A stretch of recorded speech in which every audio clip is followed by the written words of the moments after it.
I highly suggest just doing one back ping somewhere at blue, maybe at 310. I just ping my top laner, hey, their jungler should be top. And that's it.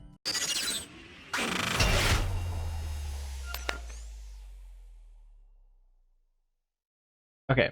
I have your op.gg pulled up. It's like we play a lot of different champions.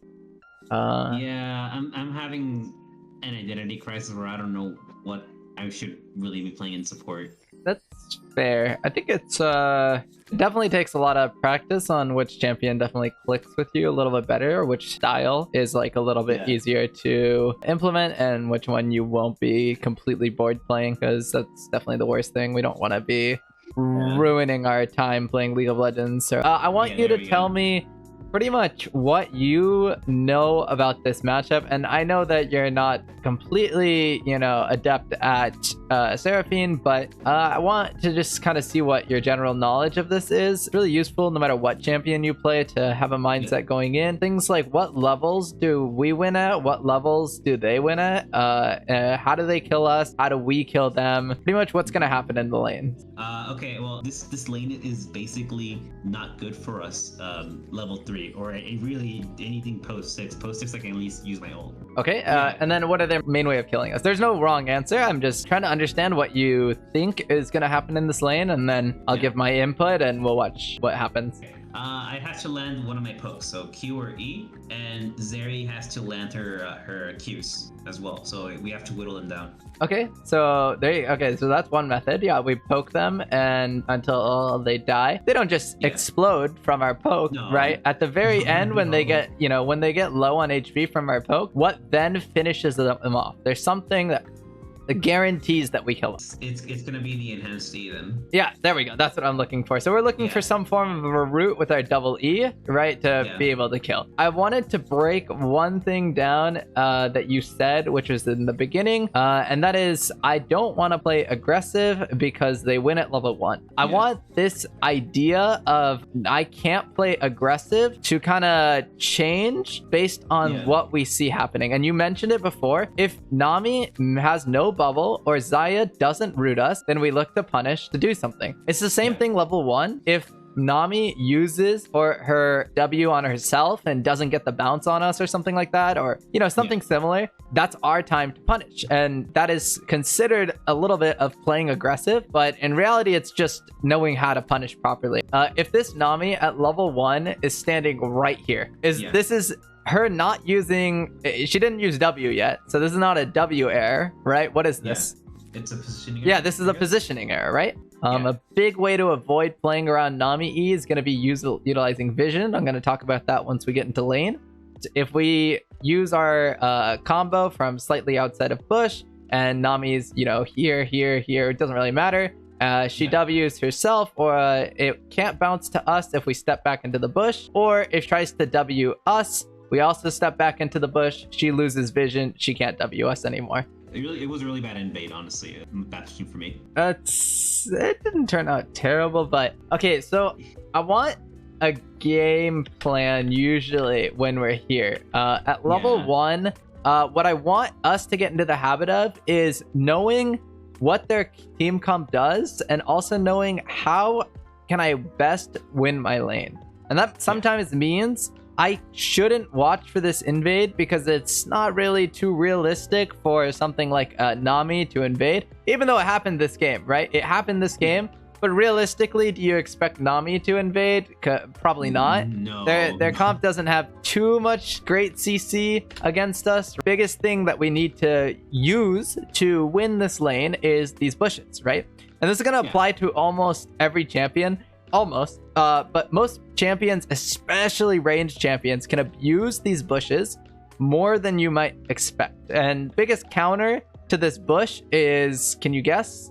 Warding. Warding. How do we stop people from warding? Getting a red trinket after putting a ward. Perfect. Yeah, exactly. So you already knew where I was going with it. Yeah, one of my biggest advice to most ranged support players, if you're relatively aggro, if you're playing Sona, you really don't have to do this at all, because you're not really trying to win lane as Sona, you're just trying to survive. But something like Seraphine, something like Nami, something like Karma, it doesn't really matter what you play. Even Lulu's very strong. I would highly suggest trying to get a ward in the bush down here. If you're against decent players, you can move opt to get a ward in here. The reason I say that is because better players will try to contest this bush at level 1, whereas level 2 is mainly going to be contested from this back bush by worse players. Yeah. So the idea is we want to get a ward first, reset, get a sweepers. It doesn't matter which bush you ward, to be completely honest. I just want sweepers because the biggest thing that I'm going to do is abuse bushes.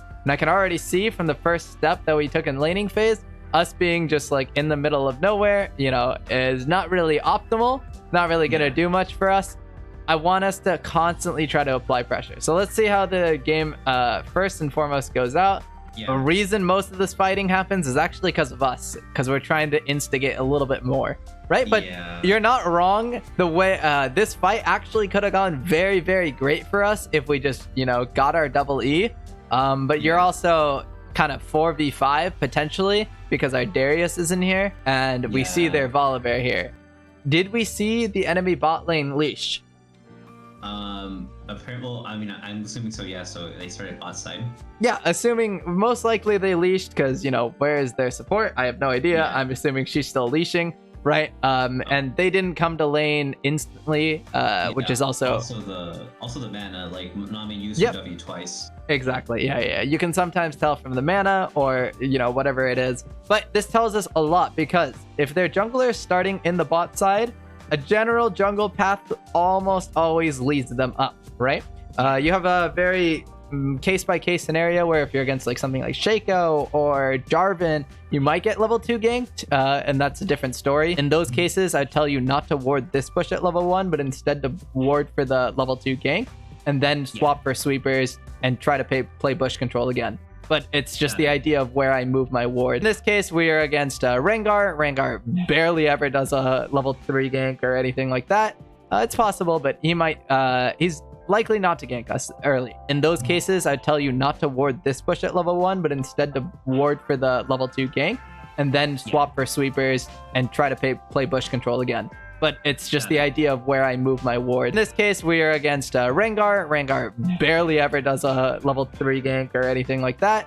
It's possible, but he's likely not to gank us early. So around 3 minutes to 3:30 is when our top's gonna get ganked, or, you know, maybe mid. This is really useful information if the jungler is a very easy ganking jungler like Elise. It's also very useful information if your top laner is a carry top laner like Darius, who likes to play his lane very aggressively, right? So at around 3 minutes, I highly suggest just doing one back ping somewhere at blue, maybe at 3:10. I just ping my top laner, hey, their jungler should be top, and that's it. I just leave it with those 2 pings. Sometimes I might need a little bit more, but I'm not trying to tell him. I'm not trying to tilt him. Yeah, exactly. I just want to let him know, yo, I'm pretty sure their jungler is here. Just make sure you're aware. The biggest thing in this lane, in bot lane in general, is level 2 advantage, right? Do we know exactly what minion gets us level 2? The 3rd minion after 2nd wave. Well, for the 3rd melee minion in the 2nd wave. Perfect. Is there another combination of minions that can get us level 2? It's a little trickier. I think it's 3 caster minions and 1 melee, I think. Close. It's 2 melees and 2 casters. So 2 casters is equivalent to a melee, basically. And so if we take 3 casters, this is just 1.5 melees, right? And that doesn't really matter to us because we need in total 3 melee minions worth of EXP, or 2 casters, which turn into 1 melee, and then 2 more of these guys, right? Oh, I didn't know that. Yeah. Okay. And then you also have the option of wards, which do give EXP. Wards count as, I think, half of an EXP, or half of a melee in EXP.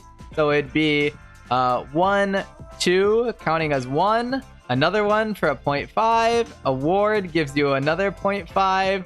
Now it's 2, and then we only need 1 cannon. But this is just way more advanced. I wouldn't worry about warding. So what I want to try to do is when I get into these bushes, I want to look for timings and windows that allow us to try to poke, or it allows us to try to engage. Because like a lot of the times I'm going to get supports that tell me, hey, I sat in the bush and I went to attack them and they didn't get hit by my skill shot, or I missed my skill shot and I just took a bunch of damage. And so how do I fix this? The biggest way is I look for a reason to use my ability. Okay, so if we start this lane out, the first reason to use my ability right here is nothing. My reasoning to use an ability has two conditions that are very common. The first condition is going to be cooldowns are wasted, right? And we talked about this level 1. That was awful handwriting. We talked about this level 1 where cooldowns like Nami Q, like Xayah root, if those go on cooldown, then I'm gonna try to look to punish, and that means maybe double E, right? And that's gonna be one of our windows. But then how do we make sure that it lands? Well, there's another timer, which is when our minions are low, their ADC is guaranteed to stand still and try to attack it. This is one of our freest times in lane.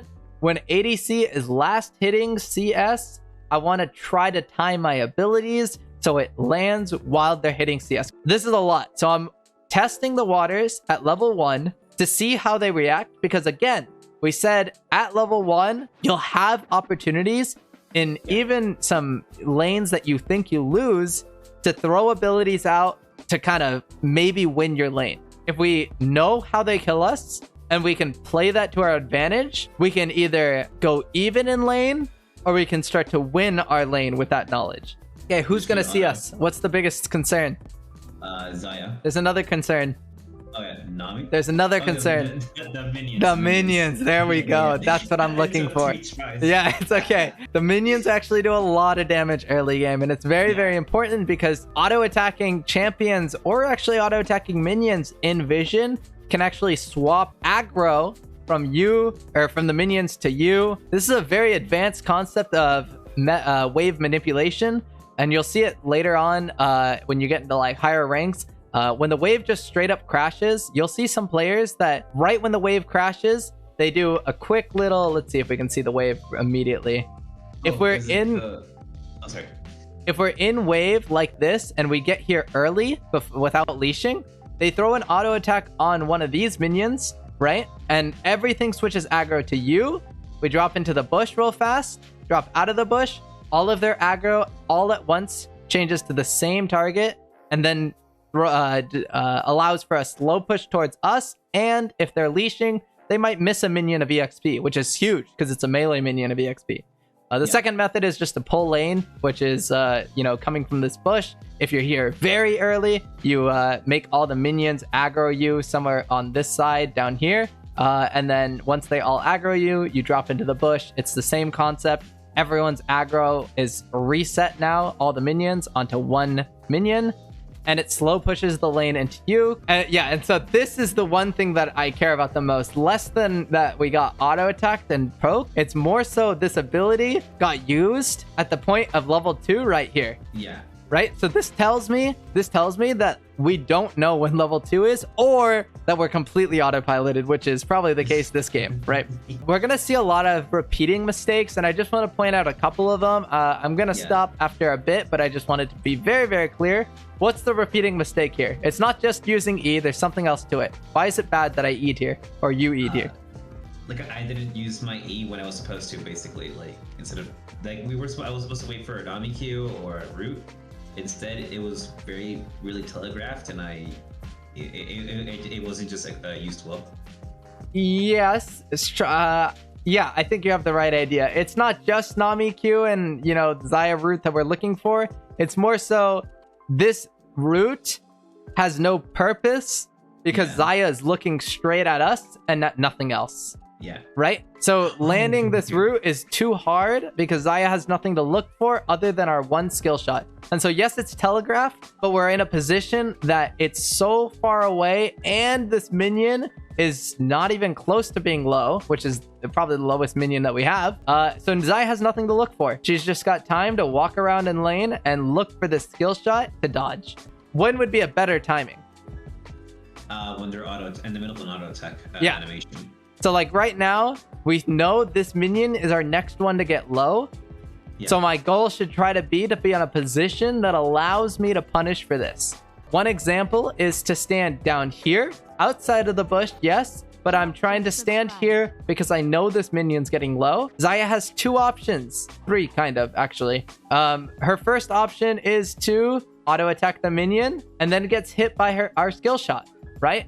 She gets hit by our E or our Q. That's her first option. Her second option is to give the minion completely. And then if she gives the minion, our skill shot usually is still flying out, so it gets missed. But it is what it is. She lost a minion for it, and I'll take it. And then the third option that she has is to actually attack us. But this also means we're trading our HP for ADC HP, because she should still get hit by our E or Q. And then we win this trade because it's support HP for AD carry HP.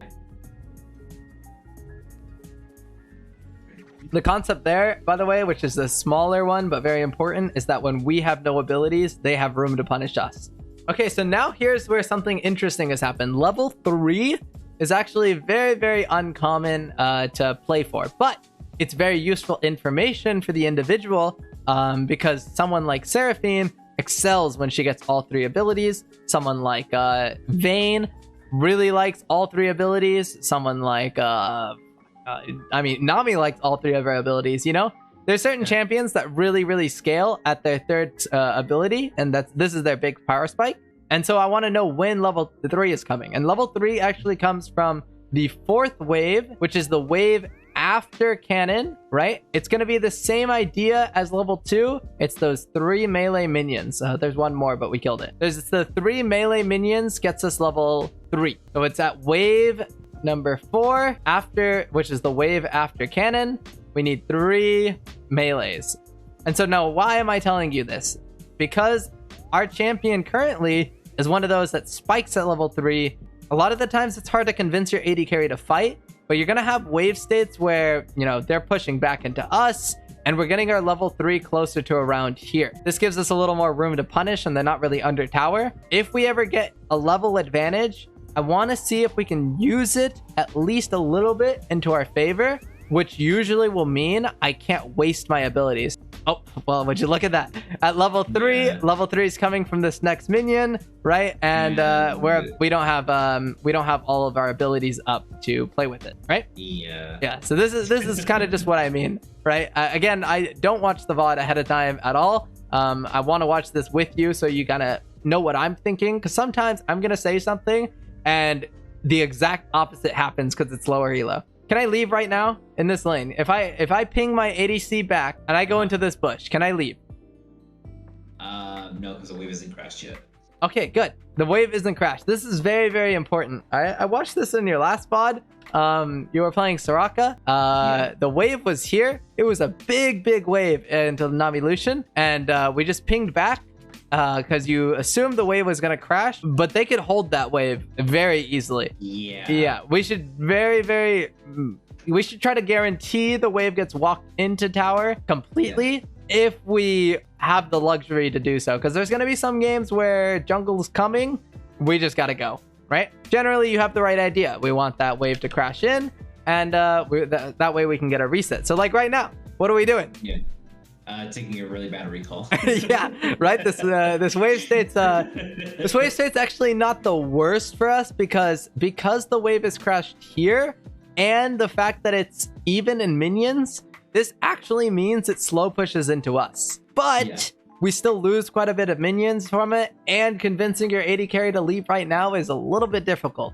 When we're coming out of base, we're now gonna get into roaming. In roaming, we have 2 big things to look for. The first thing is, first is looking, right? We want to make sure that we look, but we have 2 things to look at. We need to look at our own lane. We need to look at our own wave. And we also want to look at, in terms of wave, we want to look at the mid lane's wave because it's most likely going to be the wave state that we're going to be roaming to. This is an example of us. We need to get back to our own lane, and to know that, well, for one, you could just remember how the wave state was. But if you forgot, you look at our own wave, right? So this is where this comes in handy. The second thing we need to look at is going to be the HP of the champions in both our lane and both the mid lane. right? So HP of mid and HP of ADC. Because what I mean by this is if my Varus is dead, like he is right now, can I roam mid? No. Exactly. So the answer is no. When we have a dead mid laner or a mid laner is unable to participate in like the roam, it's probably not a good idea to try to just 1v1 their mid laner. A big thing that'll help you slowly unlock your camera as well. Because at the very least, if you're not comfortable doing it in the middle of your fights, I want you to get used to unlocking your camera when you don't need to look at yourself, which is walking at a base. Yeah. All right, so we can skip this a little bit forward because most of this laning phase is going to be about the same. And this is what I said, where I'm going to get repetitive. And so I'm going to try to trim it down a little bit because I want it to be very clear that while I'm still saying these exact same things where, you know, we're not in bush at all, trying to, you know, use our auto attacks. We're not, you know, using any abilities from the bush. We're not timing our skill shots that much with the minions, whatever the case may be. I want this to be very clear that it's happening throughout the entire laning phase. And I'm just going to slowly stop pointing it out more, because I want to try to focus on other things very soon. I need us to unlock our camera when we get out of base. There's too much information for us to get, and we're not getting it, right? There's so much information on the map right now that tells us a bunch of things. For example, we know that if we come mid lane, my Varus is going to be full HP. I wonder how much HP their Zed is, because hasn't based compared to my Varus who has based. And if this is like some fight like you know, Aurelia versus Zed, or you know, if my Varus has ulti coming up, I can maybe play around getting this kill on Zed, because maybe he's low from not basing. I have no idea. We haven't moved our cursor or our minimap over there. So I have no idea. But this is just one of the things that I'm looking for, right? When I'm looking mid, this is what I'm trying to look to see if it's possible. Again, I'm gonna try to point it out very loosely, but keep in mind they are still very important concepts, right? All of that I talked about in the early game. I know it's a lot. I'm just going to keep in mind that this is kind of just why we're losing this game. And it's just those same mistakes over and over again, instead of newer and newer mistakes as the game goes on. So let's skip forward. Most of this game is a little doomed. Mid game is, unfortunately, we don't have a lot to talk about in the mid to late game. So I'm just going to mention it, just if you rewatch the video. Our goals in a normal game where we're not getting, you know, 16-2'd, our goals in a normal game when we get into the mid to late game should be to get vision around the map, right? To then lead into a pick. And so this is where we use Fog of War, or we use vision to land like a double E over wall, right? Where our teammates are nearby. And that pick then leads into some form of objective. This is kind of like the base pattern of League, right? Yeah. So it's very obvious, and it's super simplified, right? It's super simplified, where all I need to do is just get vision, get a pick, and then get an objective. There's a bunch in between. Obviously, you know, this involves clearing vision properly. This involves knowing where to place your pinks, you know, all that, right? We have no allies at all, and we're just trying to defend the tower. So this is just us tilting for sure. Then we walk into a bubble. I'm sure, you know, if we're actually, you know, paying attention to the game, we dodge this, but we're tilted, right? Yeah. It's just more of right now we're just kind of tilted, and at this point in the game, it's definitely tougher to come back to. It's the same idea though. I would still try to get vision if I was really trying to win. I would try to get vision, try to get a pick, whatever. But yeah, it looks like we're tilted, and it looks like game's kind of over. I'm just gonna let you kind of have the floor. If you have anything that you remember in terms of questions, I'll let me know. If you have a very specific scenario that you want to talk about, if you have, you know, whatever the case may be, let me know.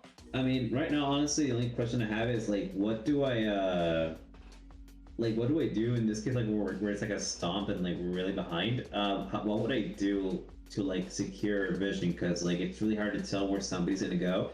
So the best thing for vision is to use your own minions as indicators of where you can and can't go. So there's something called a line of vision. So we're gonna use these little dots as the minions, right? All of these little dots as the minions.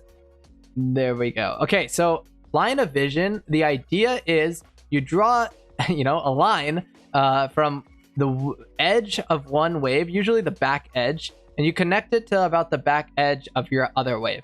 This line tells you anything before this line over here is generally safe, because we started on this side of the map. Anything here is generally safe to walk into. Once you start crossing this line, everything here should be a little bit, you should be cautious of. This is a very, very general sense, but it actually works really well in avoiding getting caught in most situations. Because like, let's take a look back at our game right now. If I try as Seraphine to walk, so the line's kind of like this in the game. If I walk past here, we know that we're probably going to be in danger. If I walk anywhere into my own jungle right here, I should be relatively safe. Like Varus right now is walking, he's edging the line, but he's relatively safe, right? Yeah. He shouldn't be in danger walking anywhere here. My Zeri shouldn't be in danger walking to this jungle here. But this is how one of my sessions normally goes, around this length as well, all that kind of stuff. Expect to stream tomorrow for the coaching session, and then expect to stream on Tuesday. Peace out. There's nothing new. Pedal to the metal, yeah man, I'm going to the moon.